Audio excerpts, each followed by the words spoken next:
이 영상을 보시는 분들이 좀 말이 안 된다 이렇게 생각하실 건데 문제가 생겼다. 마켓을 운영을 하고 있습니다.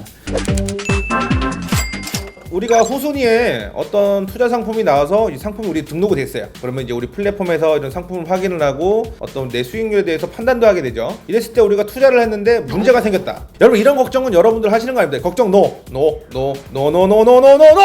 이러한 고민은요 여러분 하시는 게 아니고요. 우리 팀장님 하시는 겁니다. 팀장님 고민하시게 되고 최종 결정은 우리 대표님이 하시는 거니까 어떤 금융회사에서 상품이 등록된 부분에 대해 있어서 문제가 발생한 부분은 투자자분들이 걱정하실 필요는 전혀 없으십니다. 여러분들이 걱정하실 필요는 없지만 이런 어떠한 처리 과정을 통해서 내 투자금이 회수가 되는지 오늘 간략하게 영상을 통해서 알아보도록 하겠습니다. 앞에는 원리 분석 과정과 상품이 등록하는지에 대해서 좀 과정을 우리가 알아봤잖아요. 네네. 가장 궁금한 게 뉴스나 이런 걸 보면은 기존의 P2P 초기 설립 업체들 있지 않습니까? 그런 업체들도 그렇고 뭐 작은 업체들도 그렇고 투자 규모가 큰 회사들도 그렇고 뭐 뉴스나 유튜브나 뭐 네이버나 뭐 기타 등등의 우리가 자료를 찾아보게 되면 굉장한 부실률이 발생을 하잖아요. 네, 그렇죠. 어디는 뭐 몇천억이다, 몇 억이다 이런 부실률이 발생을 하게 되는데 사실 이 부실률 때문에 어떤 P2P의 투자를 선택하기가 또 겁내하시는 분들이 많아요. 네. 왜 그러냐면은 초기에는 P2P에 대한 긍정적인 뉴스가 많이 나왔는데 지금은 사실상 되게 부정적인 뉴스가 많이 나오기 때문에 이런 부분들은 좀 개인적으로 좀 여쭤보고 싶은 게 저희 회사는 부실률이 어떻게 됩니까? 저희 회사는 결론부터 말씀드리자면 부실률이 제로입니다. 얼마라고요? 제로입니다. 굉장히 지금 이제 이 영상을 보시는 분들이 좀 말이 안 된다 이렇게 생각하실 건데 그 이해가 안 부분들에 됩니다. 대해서 조금 말씀을 드리자면 일반적으로 P2P 이 금융에 대해서 초기에 문제가 됐던 부분들이 바로 뭐 PF 자금이라든지 아니면 기업에 대한 매출 채권이라든지 이러한 부분들에 대해서 대출 금액은 크고 투자는 많이 진행이 되지만 투자 물건에 대한 허위적인 매물들이 좀 많았다고 보시면 될 것 같습니다. 그런 위험성들이 있는 리스크 물건들이 아닌 부동산과 같은 투자 실체가 명확한 상품들에 대해서 투자를 진행하기 때문에 저희가 부실률의 0%를 유지를 할 수가 있는 거고요. 실질적으로 그러한 부분들에 있어서 상환 자체가 꾸준히 잘 이루어지고 있기 때문에 저희는 뭐 내실이 튼튼하다고 보시면 될 것 같습니다. 이 말이 정말 진실이라고 하면 제가 아직 뭐 서류를 보지 못했지만 네. 팀장 그러면은 뭐 예를 들어서 제가 지금 30만 원, 50만 원 좀 넣고 있지 않습니까? 네. 물론 이자가 이제 뭐 들어오긴 하지만은 어떤 게 궁금하냐면은 내가 돈을 투자를 했지만은 이자 날짜가 궁금하거든요. 내 수익이 발생하는 그 네. 날짜. 보통 투자 실행이 되게 되면은 차주에게 대출 기표일로부터 한 달 뒤에 이자 수익을 발생한다고 보시면 될 것 같습니다.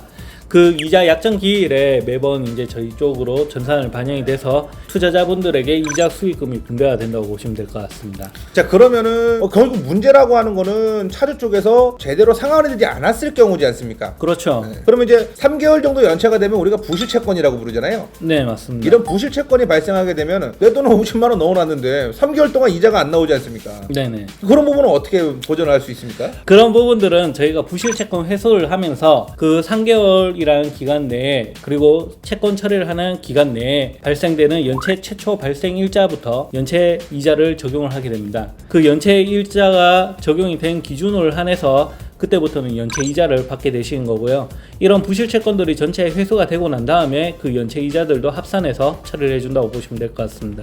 그럼 이해됐습니다, 팀장님. 그러면은 3개월 연체가 됐을 때는 우리가 부실채권이라고 부르고 부실채권이 발생을 했을 때는 몽증이나 기타 근저당 설정을 통해서 우리가 이제 뭐 징수를 하게 되네요. 네, 맞습니다. 그런 과정들을 통해서 저희가 단순히 경매를 통한 낙찰가에 의한 부실채권 회수뿐만이 아니라 차주에 대한 지급 명령 신청이라든지 기타 다른 채권 회수 방안들이 많기 때문에 그런 기간들에 대해서는 걱정을 하실 필요가 없으시고요. 오히려 부실 채권이 발생을 했다고 하시면은 그 채권이 회수되는 기간 내에 더 많은 수익들이 발생한다고 생각을 하시면 될 것 같습니다. 또 하나 궁금한 게요. 우리가 어떤 부실채권이 발생을 했을 때 연체이자는 제가 받는 거는 알겠어요. 그러면은 기간이 연체가 발생한 시점에서 이 물건이 정리가 될 그 시점까지 뭐 기간이 1년이라 그러면은 그 1년에 한해서는 제가 그럼 연체이자를 받게 되는 건가요? 맞습니다. 최초 연체 발생일부터 채권이 상환되는 시점까지에 대한 기간 동안은 연체이자를 다 회수한다고 보시면 될 것 같습니다. 그럼 팀장님 이거 임의경매 같은 거를 신청하게 되면은요. 제가 알기로는 6개월에서 한 12개월 정도 걸리지 않습니까? 네, 맞습니다. 요걸 혹시 뭐 단축할 수 있는 방법이 없을까요? 저희가 채무 공증이라든지 다른 방안들을 마련을 해 놓기 때문에 가장 빠른 회수 방안으로 처리를 해준다고 생각을 하시면 될 것 같고요. 그런 기간들이 소요 기간 자체가 가장 길게 걸리는 게 경매라고 보시면 될 것 같습니다. 그 이전에는 보통 채권들이 다 회수가 되고요. 제가 이 말씀을 드린 이유가 뭐냐면요. 제 돈이 좀 안전해야 되니까. 지금 오늘 말씀 들어보면은 꼭 굳이 뭐 나쁜 거는 아닌데 저야 이런 업에 종사를 하고 있고 네. 그리고 실제로 뭐 이제 뭐 저금리 투자도 좀 하고 있지만은 저야 이 얘기를 뭐 좋게 생각할 수는 있어요. 왜냐면은 상상하지 않았던 부가적인 수익률이 올라오니까 대신에 일정 기간 동안 제 돈이 묶여 있잖아요. 원천대 계획은 6개월 상품이어서 넣어놨는데 문제가 생겨서 뭐 갑자기 1년 더 뭐 묶어놔야 되는 이런 경우가 발생하지 않습니까? 네네.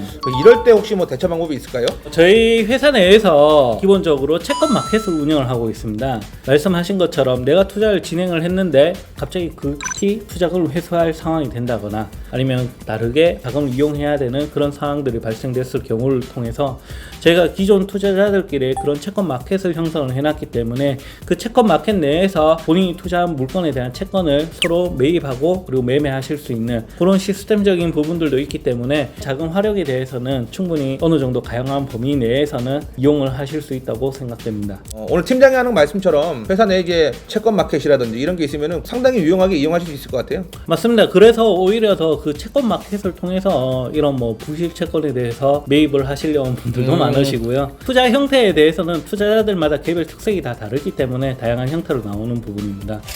오늘 영상을 정리하면 좀 이런 것 같아요. 어떤 물건에서 부실이 발생해서 경매를 넘어가도 뭐 채권 공증을 통해서 우리가 회수를 하더라도 어쨌든 간에 투자금에 대한 회수는 최대한 진행될 수 있다는 점. 그 점은 애초부터 권리 분석을 할 때 경매가, 경락가 대비 몇 퍼센트 낮은 금액으로 우리가 대출을 취급하기 때문에 최소한 마지막까지 가서는 내 투자금 회수할 수 있다. 그리고 그 기간이 길지만 연체이자 또한 내 수익으로 잡힌다. 이렇게 알고 있으면 될 것 같습니다. 끝으로 대출을 원하시는 분들한테 좀 한 말씀 부탁드릴게요. 네, 차주분들께서는 우선 사전 접수를 통해서 최대한 본인이 어떤 상황에 있으시고 어떤 자금 용도로 자금이 필요하신지 그리고 그 부분에 대한 소득 정보나 기타 정보들을 최대한 투명하게 제출해 주시면은 오히려 더 빠르게 진행이 될 수 있다는 점 확인해 주시고요. 투자를 원하시는 분들께서는 처음부터 무리한 투자를 진행해 보시는 것보다 소액을 투자해 보시면서 실질적으로 체험을 해 보시고 겪어 보시면서 그 투자에 대해서 직접 몸으로 체험을 해 보신 다음에 좀 더 규모를 늘리셔도 충분한 방법이 되지 않을까 생각합니다. 여러분 여기까지 돈테크만이었고요. 다음 영상에서는 실제로 우리가 상품을 취급하는 방법과 투자하는 방법 그리고 수익률이 어떻게 봐서 내 돈이 어떻게 내 계좌에 들어오는지에 대해 알아보도록 하겠습니다. 여러분 감사합니다. 아차 여러분들이 혹시 투자를 하셨는데 어떤 투자에 대해서 실패를 하셨거나 뭐 성공을 하셨거나 뭐 혹은 안 그러면은 어떤 이야기가 있으신 분들은 아래 이 주소로 메일을 보내주시면은요 저희가 어떤 문제가 있는 걸 어떻게 해결하는 방법과 그리고 어떤 재밌는 이슈가 있으면은 컨텐츠로 제작을 또 할 거니까 많은 문의 부탁드리고요. 어제 영상 그러니까는 권리 분석 영상을 촬영할 수 있었던 것도 실제로 이런 고객분들의 문의와 관심이 있어가지고 저희가 촬영을 진행을 했으니까요 많은 관심 부탁드리겠습니다. 감사합니다.